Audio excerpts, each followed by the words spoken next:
आणि आता पाहणार आहोत विविध क्षेत्रातील टॉप 9 घडामोडी। सुरुवातीला बीड हत्या प्रकरणासंदर्भातल्या टॉप 9 बातम्या। बीडच्या जेलमध्ये वाल्मिक कराड आणि सुदर्शन घुलेला मारहाण। कराडनं खोट्या केसमध्ये अडकवल्याचा रागातून महादेव गीते आणि अक्षय आठवलेनं मारहाण केल्याची माहिती। मारहाणीनंतर महादेव गीतेसह 4 जणांना छत्रपती संभाजीनगरच्या हर्सुल कारागृहात हलवलं। वाल्मिक कराडच्या सांगण्यावरून मारहाण झाली, सीसीटीव्ही फुटेज चेक करा, महादेव गीतेचा दावा। तर वाल्मिक कराडच्या कारागृह अधीक्षकांच्या कार्यालयात बसून प्लॅनिंग केलं, 10 जणांनी मिळून माझ्या पतीला मारहाण केली, महादेव गीतेच्या पत्नीचा आरोप।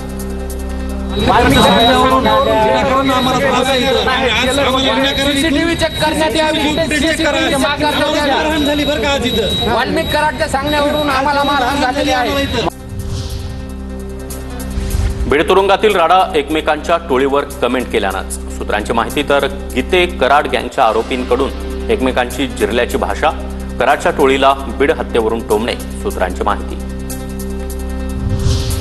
माझ्या नवऱ्याला मारहाण झाली असता रुग्णालयामध्ये घेऊन न जाता दुसऱ्या कारागृहात नेलं। मारहाणीमध्ये अक्षय आठवलेचं देखील नाव होतं, मग त्याची दुसऱ्या कारागृहात रवानगी का नाही? नक्कीच यामागे काहीतरी प्लॅनिंग आहे, महादेव गीतेची पत्नी मीरा गीतेचा आरोप।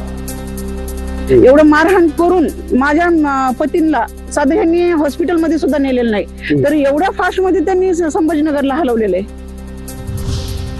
वाल्मिक कराड आणि घुलेला झालेल्या मारहाणीचे वृत्त तुरुंग प्रशासनानं फेटाळलं।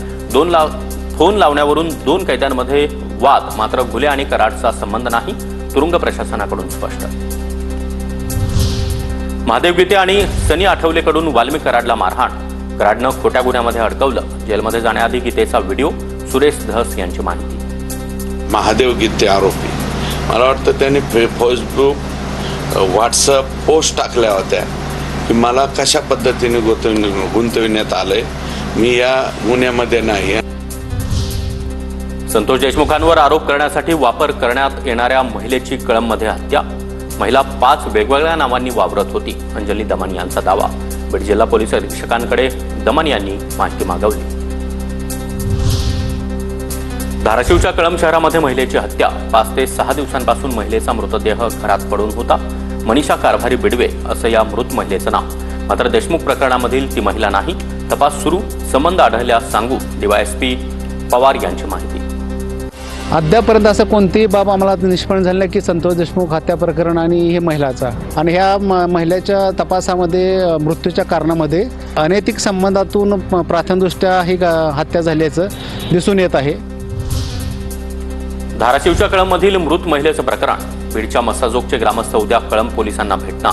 हत्या प्रकरणाला वेगळं वळण देण्यासाठी संतोष देशमुखांचा मृतदेह कळंबकडे नेला होता, मस्साजोग ग्रामस्थांचा आरोप।